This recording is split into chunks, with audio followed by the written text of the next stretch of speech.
لیکن بھری پنچایت میں اگر وہ کچھ بھی کہتے تو ان کے بھائی کی بدنامی ہوتی، اسی لیے ضبط سے وہیں کھڑے رہے تھے۔ ان کا دودھ جیسا سفید چہرہ لال سرخ ہو گیا تھا، غصے کے مارے ان کی نسیں ابھر چکی تھیں اور وہ دانت بھیگ چکے تھے۔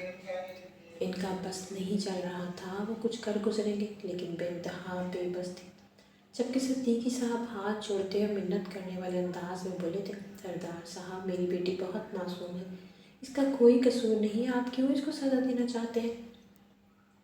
آپ میری بیٹی کو تلاش کر لیں اور پھر جو اس کو سزا دینا چاہتے ہیں ہمیں منظور ہے، ہم اف نہیں کریں گے، لیکن آپ خدا کے لیے میری بیٹی کے ساتھ ایسا ظلم نہ کریں۔ جبکہ رحمان شاہ کے چہرے پر ایک خباثت بھری مسکان آئی تھی اور وہ اپنی جگہ سے کھڑے ہوتے ہوئے سنجیدگی سے بولے تھے، اگر تمہیں یہ رسم منظور نہیں تو ہم تمہارے پورے خاندان کا قتل کر دیں گے، تبھی ہمارا بدلہ پورا ہوگا، بولو منظور ہے؟ جبکہ اچانک ہی گاؤں والوں نے شور مچانا شروع کر دیا تھا اور صدیقی صاحب کو مناتے ہوئے بولے تھے کہ قتل ہونے سے بہتر ہے کہ لڑکی کا نکاح کر دو، تمہارا بیٹا بھی اس طرح بچ جائے گا اور تم لوگ بھی بے موت نہیں مارے جاؤ گے۔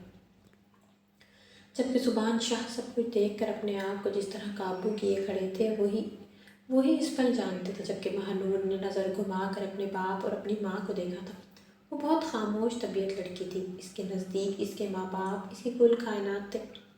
اگر سردار رحمان شاہ اس کے سامنے اس کے ماں باپ کو قتل کر دیتا تو وہ کہاں زندہ رہ پاتی؟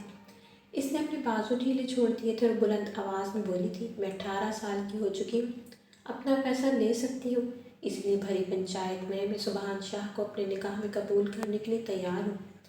آپ میرا نکاح اپنے بھائی سے کروا سکتے ہیں، لیکن آپ اسی وقت بھری پنچایت میں مجھ سے وعدہ کریں گے کہ آپ میرے ماں باپ کو کوئی نقصان نہیں پہنچائیں گے اور میرے بھائی کو بھی معاف کر دیا جائے گا، تبھی میں اس بنی کی رسم کو بڑھاوا دوں گی۔ وہ سنجیدگی سے بولی تھی۔ وہ 18 سال کی لڑکی اس وقت سبحان شاہ کو بہت بڑی لگی تھی، انہوں نے دکھ سے اس لڑکی کو دیکھا تھا، ان کو معلوم تھا یہ لڑکی ابھی بہت تکلیف میں مبتلا ہوگی، اس کو دکھ میں دیکھ انہیں بھی بہت برا لگا تھا، لیکن وہ بے بس تھے، اپنے بھائی کے سامنے اف نہیں بول سکتے تھے۔ رحمان شاہ نے اسی وقت مہنور سے وعدہ کیا تھا کہ وہ اس کی تمام باتیں ماننے کو تیار تھے۔ فوراً ہی مولانا صاحب اور گواہوں کا انتظام کیا گیا تھا۔ بھری پنچایت میں 18 سالہ مہنور کا نکاح 33 سال کے سبحان شاہ سے کروا دیا گیا تھا، جبکہ وہ پیچ و تاب کھا کے رہ گئے تھے۔ ان کا بس نہیں چل رہا تھا کہ وہ بھی اس پنچایت سے کہیں دور بھاگ جائیں، لیکن وہ بے انتہا بے بس تھے۔ اگر وہ ایسا کر لیتے تو ان کے بھائی کی عزت مٹی میں مل جاتی اور وہ مر سکتے تھے، لیکن ایسا کوئی قدم نہیں اٹھا سکتے تھے جس سے ان کے بھائی کی عزت خراب ہوتی۔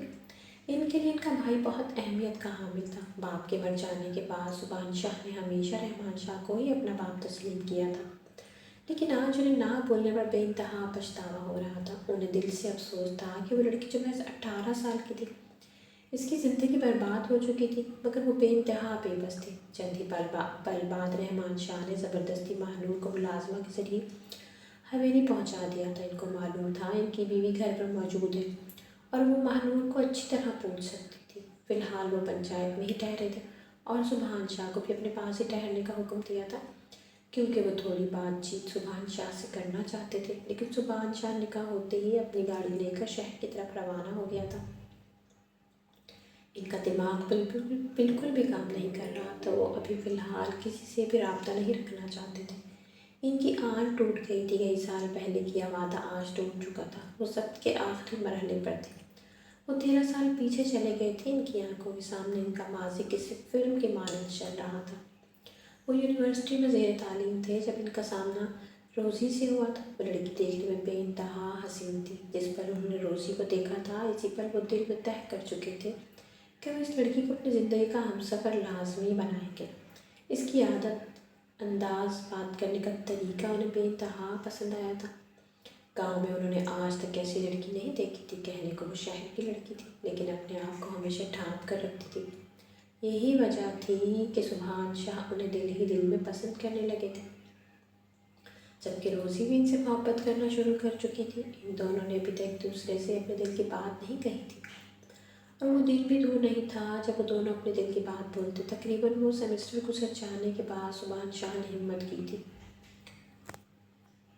وہ اس طرح ہاتھ پر ہاتھ رکھ کر نہیں بیٹھ سکتے تھے۔ روزی جوان تھی، خوبصورت تھی، کوئی بھی اس سے شادی کے لیے تیار ہو سکتا تھا، اور انہیں ڈر اسی بات کا تھا کہ اگر اس کے لیے کوئی پرپوزل آ گیا اور اس نے ایکسیپٹ کر لیا تو ان کا کیا ہوگا۔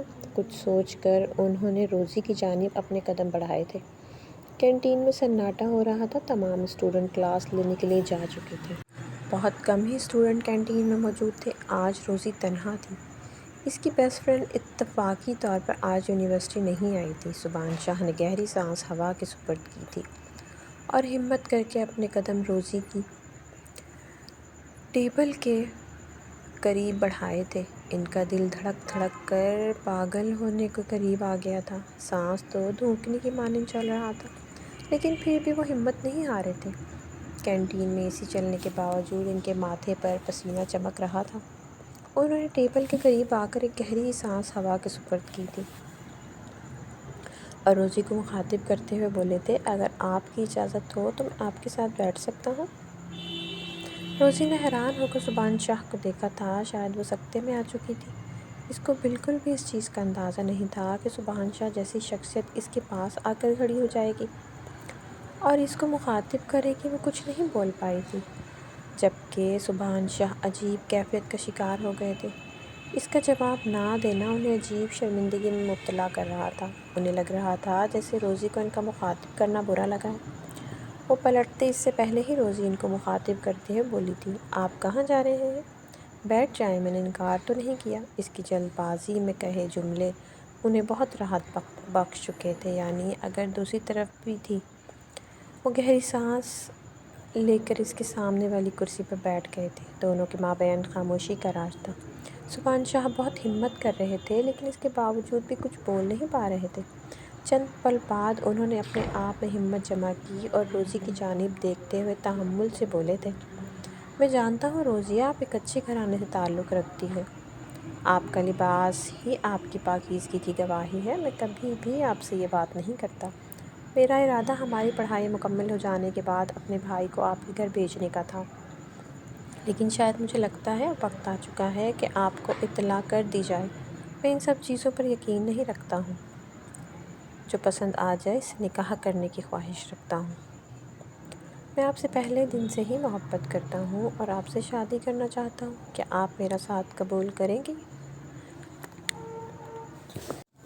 میں ہمیشہ آپ کو خوشیاں دوں گا، کبھی بھی آپ کی آنکھوں میں آنسو آنے نہیں دوں گا۔ جتنا میری ذات ہو سکے گی میں آپ کا خیال رکھوں گا، آپ کے ماں باپ کی ہمیشہ عزت کروں گا۔ روزی، میں برا لڑکا نہیں ہوں، میں ایک اچھے گھرانے سے تعلق رکھتا ہوں۔ کیا آپ میرے ساتھ قبول کریں گے؟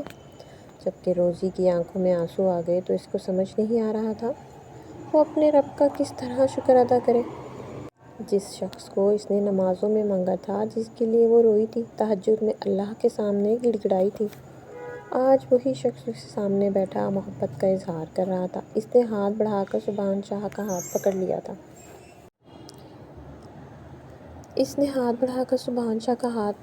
اور ان کی آنکھوں میں دیکھتے ہوئے نم لہجے میں بولی تھی، میں کئی بار آپ کے سامنے آ کر اپنے دل کی بات کہنا چاہتی تھی، لیکن مجھے یہی ڈر لاحق ہوتا تھا کہ نہ جانے آپ کو میں پسند آؤں گی یا نہیں۔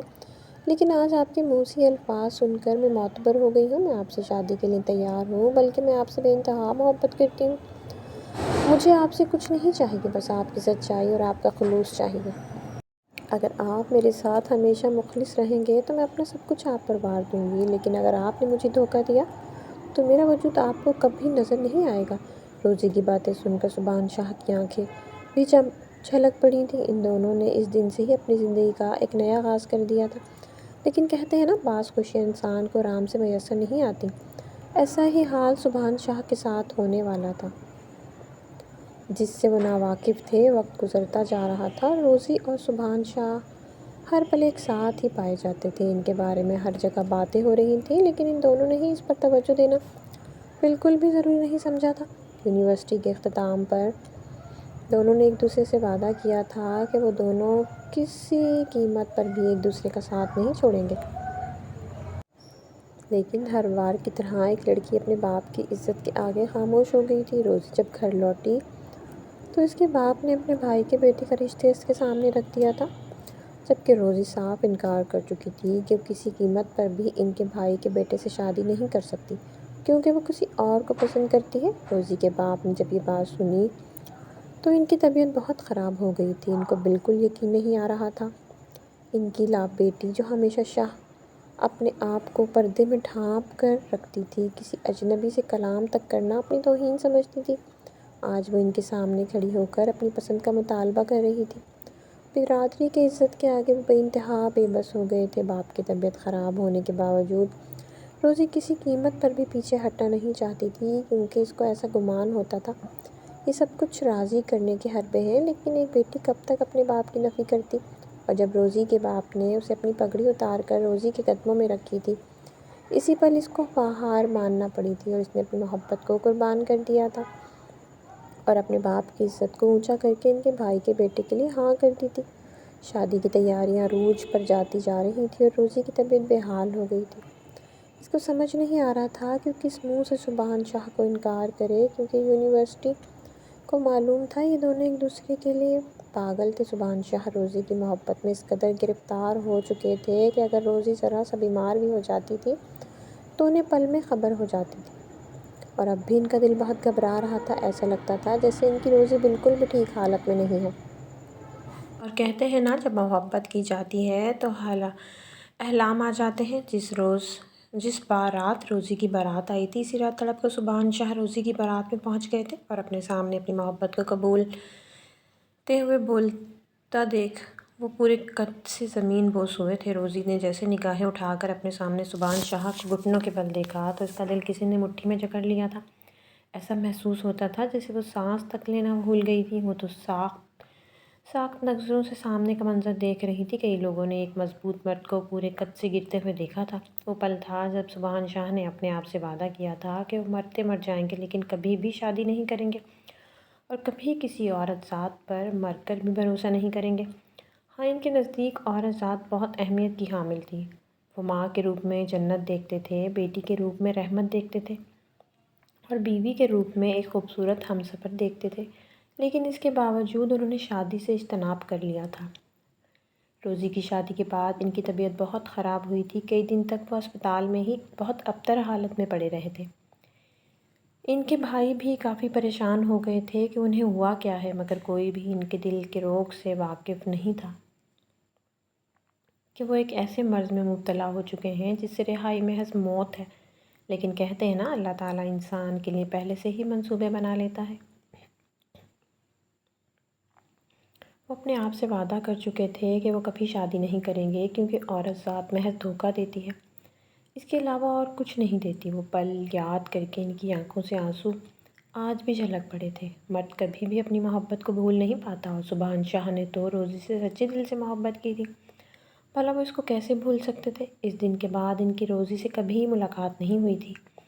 ہاں، اس کی دوست کے ذریعے یہ بات معلوم ہو گئی تھی کہ اس رشتے کے لیے اس کے باپ نے اسے انتہا فورس کیا تھا، جس کے باعث وہ اپنی محبت کو اپنے باپ کی عزت کے سامنے قربان کر گئی تھی۔ لیکن وہ بے بس تھے، وہ پھر بھی اپنے آپ کو دوسری بار دھوکہ کھانے کے لیے راضی نہیں کر پائے تھے۔ رحمان شاہ نے کئی بار کوشش کی تھی کہ وہ سبحان شاہ کی شادی کروا دیں، لیکن ان کی ایک ہی ضد تھی کہ وہ مر جائیں گے لیکن شادی نہیں کریں گے۔ وہ ہوش کی دنیا میں لوٹے تھے، ان کی پکڑ اسٹیئرنگ وہیل پر سخت ترین ہو گئی تھی۔ ان کی شادی ان سے 15 سال چھوٹی لڑکی سے کروا دی گئی تھی اور وہ کچھ نہیں کر پائے تھے۔ ان کے بھائی کی عزت کے آگے انہیں بھی خاموش ہونا پڑا تھا۔ آج کئی سال بعد انہیں اس بات کا احساس ہوا تھا کہ روزی اس وقت کس درد سے گزری ہوگی، مگر وہ ایک مرد تھے، وہ اس کو چھوڑ بھی سکتے تھے، اور انہوں نے سوچ لیا تھا وہ روزی کی جگہ کسی عورت کو نہیں دینا چاہتے تھے، اور نہ ہی کبھی دیں گے۔ وہ بھی گاڑی کو روڈ پر ڈالتے اچانک ان کے دماغ میں رحمان صاحب کے آخری الفاظ گونجے تھے۔ انہوں نے ملازمہ کو حکم دیا تھا کہ ماہنور کو حویلی پہنچایا جائے، اور حویلی میں ان کی بھابھی موجود تھی جو کسی جلاد سے کم نہیں تھی۔ ان کا بیٹا مرا تھا، اور ان تک بھی اس بات کی اطلاع پہنچ گئی تھی کہ رحمان صاحب نے غنی کا مطالبہ کیا ہے۔ اگر وہ وقت پر گھر نہ پہنچتے تو ان کی بھابھی اس معصوم لڑکی کو زد و کوب کر سکتی تھیں۔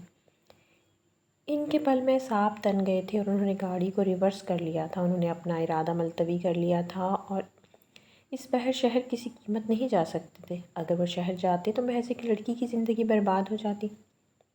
وہ چند پل میں ہی تمام راستہ عبور کر کے اپنی حویلی پہنچ گئے تھے۔ ان کے سوچنے کے بالکل ٹھیک مطابق جیسے ہی انہوں نے حویلی میں قدم رکھا تھا، ان کے کانوں میں ماہنور کی چیخ و پکار گونج اٹھی تھی۔ ان کا دل نہ جانے کیوں انجانے احساس سے دھڑک اٹھا تھا۔ وہ بے ساختہ بھاگتے ہوئے اندر کی طرف بڑھے تھے۔ سامنے ہی ان کی بھابھی اس معصوم لڑکی کو ایک موٹے ڈنڈے سے مار رہی تھی اور غصے سے چلاتے ہوئے بول رہی تھی، بدبخت، تمہیں موت کیوں نہیں آ گئی؟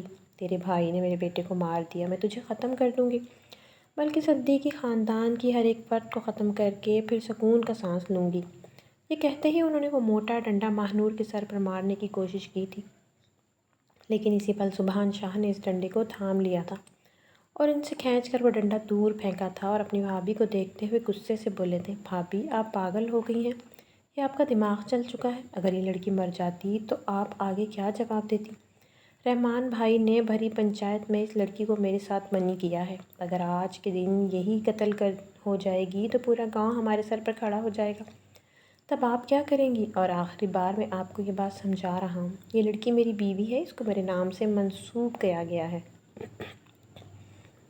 اس کے ساتھ جیسا سلوک کرنا ہے میں کروں گا، میں کسی کو اجازت نہیں دیتا کہ میری بیوی پر کوئی ہاتھ اٹھائے۔ انہوں نے نیچے زمین پر پڑی ہوئی ماہنور کا ہاتھ تھام کر اسے پورے قد سے اپنے برابر میں کھڑا کیا تھا اور سکینہ بیگم کو دیکھتے ہوئے وہ چبا چبا کر بولے تھے۔ وہ کچھ کہتی اس سے پہلے ہی انہوں نے ماہنور کا ہاتھ تھام لیا تھا اور اسے سیدھا اپنے کمرے میں لے آئے تھے۔ ڈنڈے لگنے کے باعث ماہنور کا چہرہ لہولہان ہو گیا تھا۔ اس کا حال بہت برا ہو رہا تھا۔ اس کو لگا تھا کہ سبحان شاہ بھی اس کو مارے گا، لیکن اس کو معلوم نہیں تھا کہ وہ کس انسان کے سپرد کر دی گئی ہے۔ وہ کمرے میں آئے تھے اور اس کو صوفے پہ بٹھا کر اس کے قدموں میں بیٹھ گئے تھے۔ بہت احتیاط سے اس کے زخموں کو دیکھنے لگے تھے۔ ان کا دل بہت اداس ہو گیا تھا۔ انہیں اپنی بھابھی سے بالکل اس چیز کی امید نہیں تھی، لیکن کہتے ہیں نا، بعض اوقات کچھ چیزیں ہماری امید کے برعکس ہی ہوتی ہیں۔ انہوں نے فوراً ہی فرسٹ ایڈ باکس اٹھایا تھا اور اپنے ہاتھ سے ماہنور کے زخم صاف کرنے لگے تھے۔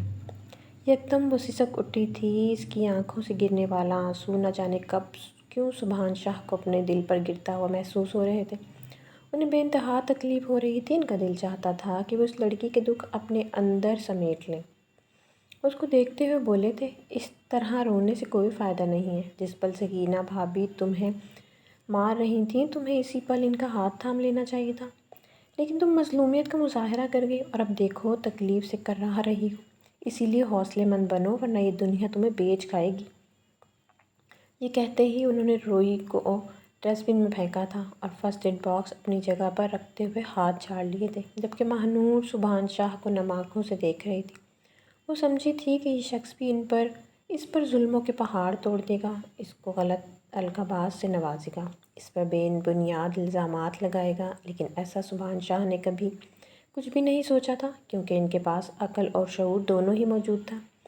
انہوں نے فوراً ہی ملازمہ کے ذریعے ایک گرم دودھ اپنے کمرے میں منگوایا تھا اور ماہنور کی طرف بڑھاتے ہوئے بولے تھے، اسے پی لو، اچھا محسوس کرو گی، اور تھوڑی دیر آرام کرو تاکہ تمہاری طبیعت بحال ہو جائے۔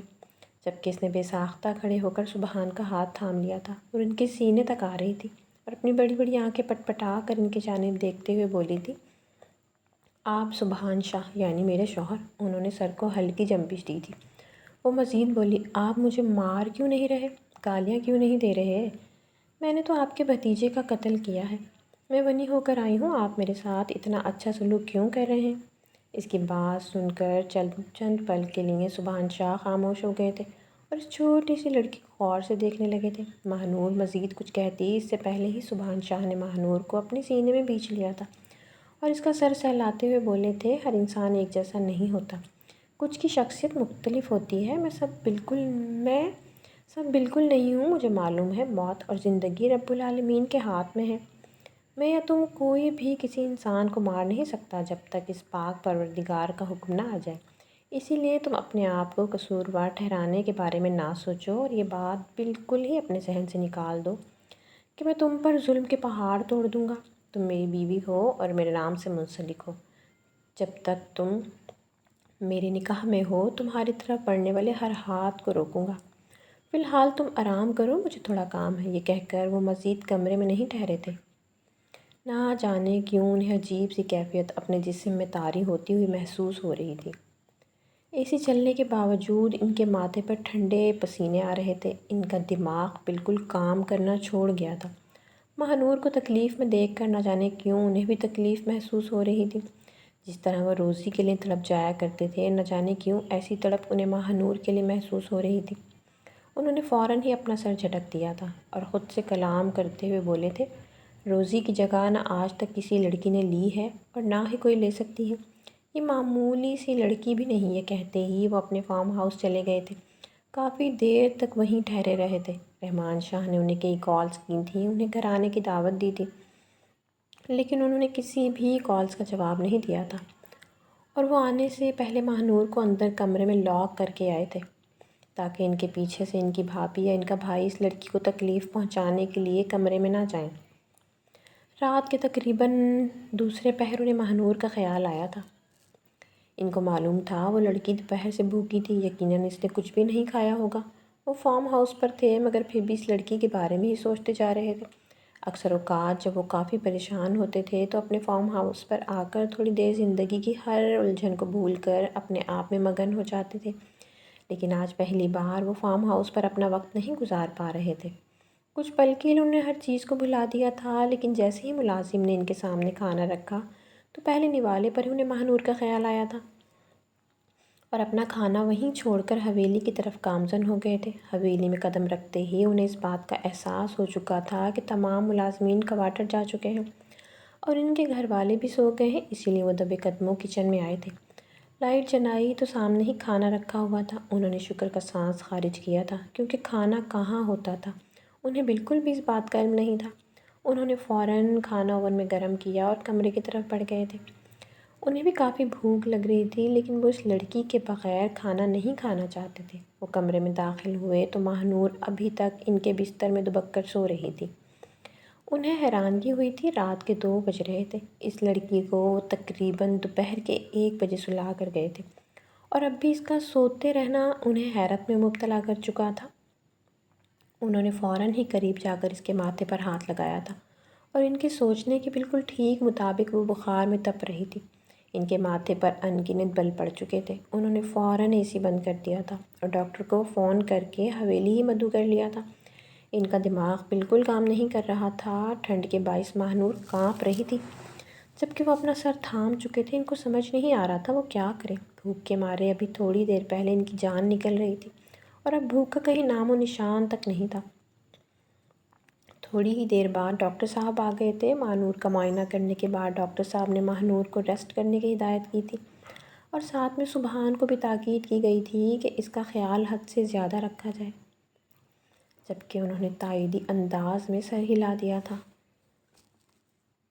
ان کو معلوم ہی نہیں تھا اس 15 سال چھوٹی لڑکی سے نہ جانے کیوں انہیں بہت اپنائیت محسوس ہو رہی تھی۔ ساری رات وہ اس کے سرہانے بیٹھے اس کے ماتھے پر پٹیاں رکھتے رہے تھے۔ آدھی رات کے قریب ماہنور کی آنکھ کھلی تھی اور اس نے سبحان شاہ کے ہاتھ سے ہی کھانا تناول کیا تھا، جبکہ سبحان شاہ طے کر چکے تھے کہ وہ اپنی زوجہ کے ساتھ یہاں نہیں رہیں گے بلکہ اس کو لے کر اپنے شہر والے گھر میں شفٹ ہو جائیں گے۔ ان کو علم تھا اگر ان کی بیوی یہاں پر رہتی تو نہ رحمان شاہ انہیں سکون کا سانس لینے دیتے اور نہ ہی ان کی بیگم، اسی لیے اگلی صبح ہوتے ہی انہوں نے اپنے گھر والوں کو اطلاع کر دی تھی اور ماہنور کے ہمراہ شہر شفٹ ہو گئے تھے۔ اس فیصلے پر رحمان شاہ بہت بگڑے تھے۔ انہوں نے خوب غصہ کیا تھا، لیکن انہوں نے کسی بات کو بھی اہمیت دینا ضروری نہیں سمجھا تھا جو انہوں نے سوچا تھا اور انہوں نے کر لیا تھا، جبکہ وہ معصوم سی لڑکی ایک انجانے خیال میں مبتلا تھی۔ اس کو دھیرے دھیرے سبحان شاہ کے رویے سے محبت ہونا شروع ہو گئی تھی۔ انسان محبت کا بھوکا ہوتا ہے، جہاں سے محبت ملتی ہے اس کا ہی گرویدہ ہو جاتا ہے۔ جب تک وہ بیمار رہی تھی سبحان شاہ نے اس کی خوب خدمت کی تھی، اور پھر وہ بھی طے کر چکی تھی کہ اپنے شوہر کی وہ بھی خوب خدمت کرے گی اور ہمیشہ ان کی وفادار رہے گی۔ ان دونوں کو شہر آئے ہوئے آج 1 ہفتہ ہو گیا تھا۔ شہر آنے کے بعد سبحان شاہ نے اس کو شاپنگ کروا دی تھی، جس میں زیادہ تر اس کے لیے گھر کے کپڑے تھے۔ محض 1-2 ہی فینسی فراک تھے، اور ان میں ہی ایک لال رنگ کی فراک پہن کر آج وہ اپنے شوہر کے لیے تیار ہو گئی تھی۔ اس کو معلوم تھا یہ سب کچھ سبحان شاہ کو بالکل پسند نہیں آئے گا، کیونکہ ان کا رویہ کافی سرد ہوتا تھا، لیکن ان کے اس سرد رویے میں بھی محبت کی جھلک ہوتی تھی۔ وہ جانتی تھی کہ وہ اپنی نرمی اور فرمانبرداری سے سبحان شاہ کو اپنا قائل کر لے گی، مگر وہ نہیں جانتی تھی کہ جلد یا بدیر سبحان شاہ اس کو چھوڑنے کا ارادہ رکھتے تھے۔ تیار ہونے کے بعد وہ لاؤنج میں ہی بیٹھ گئی تھی اور اپنے مزاجی خدا کے آنے کا انتظار کرنے لگی تھی۔ وقت گزرتا جا رہا تھا اور وہ آنے کا نام ہی نہیں لے رہے تھے۔ اس نے بالوں کو کھول کر پشت پر بکھیر دیا تھا اور اپنے آپ کو خوب سنوارا تھا۔ کوئی بھی اس کو دیکھتا تو پل ہی میں بہک جاتا تھا۔ رات کے تقریباً 12 بجے کے قریب سبحان شاہ کی گاڑی پورچ میں رکی تھی، جبکہ وہ فوراً اپنی جگہ سے کھڑی ہو کر باہر کی طرف بے ساختہ بھاگی تھی۔ دروازے پہ کھڑے ہو کر اپنے شوہر کا اندر آنے کا انتظار کرنے لگی تھی، اور جیسے ہی سبحان شاہ نے اپنی بیوی کو دروازے پر اتنا تیار کھڑا دیکھا تو ان کے تو اعصاب ہی کام کرنا چھوڑ گئے تھے۔ وہ اپنی جگہ پر ساکت ہو گئے تھے۔ انہوں نے آج سے پہلے اتنی خوبصورتی کہیں نہیں دیکھی تھی۔ ہاں، وہ بہت خوبصورت لڑکیوں سے بھی ملاقات کر چکے تھے، لیکن جو معصومیت ان کی اپنی بھی میں نہیں تھی، ایسی معصومیت ان کی آنکھوں کے سامنے کبھی نہیں آئی تھی۔ وہ قدم بقدم چلتے ہوئے دروازے کے قریب آئے تھے۔ وہ کوئی سوال کرتے یا کچھ کہتے اس سے پہلے ہی مانور بھاگتے ہوئے ان کے گلے سے لگ گئی تھی اور بنا سوچے سمجھے ان کے گال پر اپنے ہونٹ ثبت کرتے ہوئے بولی تھی، میں نے آپ کا بہت انتظار کیا۔ آپ نے آج آنے میں اتنی دیر لگا دی ہے۔ میں نے آپ کے لیے بہت لذیذ پکوان اپنے ہاتھ سے تیار کیے ہیں۔ آئے سائی جی، میں آپ کو دکھاتی ہوں۔ یہ کہتے ہی وہ ان کو تھام کر اندر لے آئی تھی۔ جبکہ سبحان شاہ اپنے آپ کو کوئی ربوٹ محسوس کر رہے تھے۔ میز لذیذ پکوان سے سجا ہوا تھا۔ وہ اپنے ہاتھ سے ان کو کھانا کھلانے لگی تھی۔ وہ اس کو جھڑک دینا چاہتے تھے، یہ سب کچھ کرنے سے روک دینا چاہتے تھے، لیکن نہ جانے کون سی طاقت تھی جو انہیں ایسا کرنے سے باز رکھ رہی تھی۔ وہ خاموشی سے بیٹھ کر پورا کھانا ہی ماہنور کے ہاتھ سے کھا چکے تھے۔ اب ان کا ارادہ سونے کا تھا، لیکن آج ماہنور کے ارادے کافی خطرناک تھے۔ وہ ان کے آگے ہاتھ پھیلاتے ہوئے بولی تھی، ہم نے اس رشتے کو دل سے قبول کر لیا ہے سائیں۔ سائیں جی، آج آپ ہمیں دھتکارنا مت۔ ہم لڑکی ہو کر آپ کی طرف قدم بڑھا رہے ہیں، ہمیں ہمارے حقوق چاہیے۔ یہ کہتے ہی اس نے سبحان شاہ کے گلے میں اپنی باہوں کا ہار ڈال دیا تھا، جبکہ وہ جو اس کو منع کرنا چاہتے تھے اس کے الفاظ سن کر خاموش ہو گئے تھے۔ یہ بات حقیقت تھی، وہ محض 18 سال کی تھی، لیکن اس کے باوجود وہ پہل کر رہی تھی۔ وہ مرد ہو کر اس کی ذات کی توہین نہیں کر سکتے تھے۔ انہوں نے خاموشی سے اس کو اپنی باہوں میں اٹھا لیا تھا اور سیدھا کمرے میں لے گئے تھے۔ انہوں نے ماہنور کو اس کا حق دے دیا تھا۔ وہ جانتے تھے وہ بہت چھوٹی ہے، ابھی ان سب چیزوں کے لیے نہیں بنی، مگر وہ اس کی پہل کو جھڑکنا نہیں چاہتے تھے، لیکن ان کا ارادہ کچھ اور تھا۔ انہوں نے طے کر لیا تھا کہ وہ ماہنور کو طلاق دے دیں گے تاکہ وہ اپنی ایک الگ زندگی گزار سکیں، اپنی عمر کے ایک لڑکے سے شادی کر سکے۔ لیکن انہیں معلوم ہی نہیں تھا کہ اس سے پہلے ہی ان کی زندگی میں کس طرح کا بدلاؤ آنے والا ہے۔ ماہنور اپنی طرف سے اپنی ازدواجی زندگی شروع کر چکی تھی، لیکن نہ جانے کیوں سبحان شاہ کو بے چینی ہو رہی تھی۔ یہ بات حقیقت تھی، انہیں ماہنور اچھی لگنے لگی تھی۔ اس کی عادت، اس کا انداز سب ان کے دل کو بہت بھا رہا تھا، مگر پھر بھی وہ اپنے اور اس کے درمیان فرق کو محسوس کر رہے تھے۔ ان کی نظر میں وہ بہت چھوٹی تھی اور وہ کسی کا دل نہیں مارنا چاہتے تھے۔ ان کو معلوم تھا کچھ عرصے بعد وہ بوڑھے ہو جائیں گے اور ان کی بیوی جوان، تب وہ اپنی بیوی کی اداؤں کا کیا کریں گے؟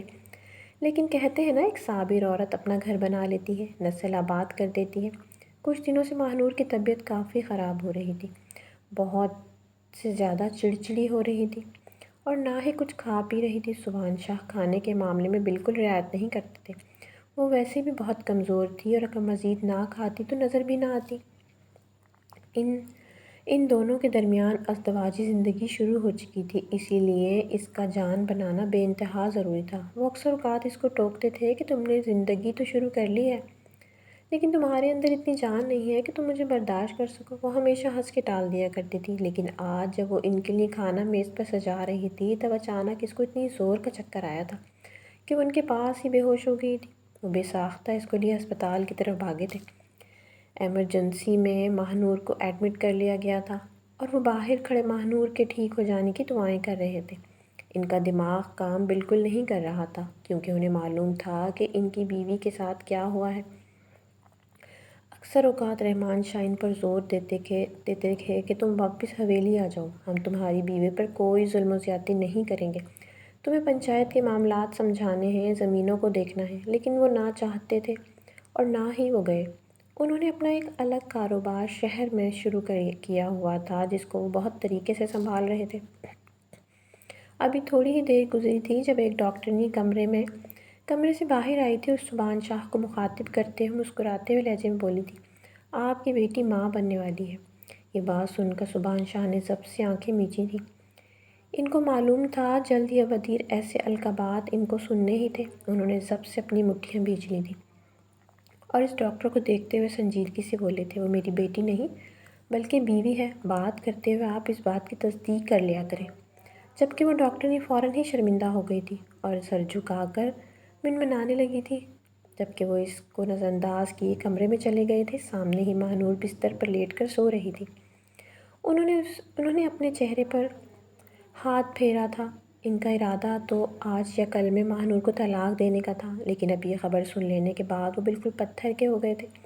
ان کو سمجھ نہیں آ رہا تھا وہ کیا کریں۔ ڈاکٹر صاحبہ صاف بول چکی تھیں کہ اگر ابارشن کروایا گیا تو اس کی جان بھی جا سکتی ہے، اسی لیے وہ خاموش ہو گئے تھے۔ یہ خبر جب ماہنور کے اٹھنے کے بعد دی گئی تو وہ خوشی سے اچھلنا شروع ہو گئی تھی، جبکہ سبحان شاہ غصے سے ڈانٹ چکے تھے اور وہ منہ بسور کر رہ گئی تھی۔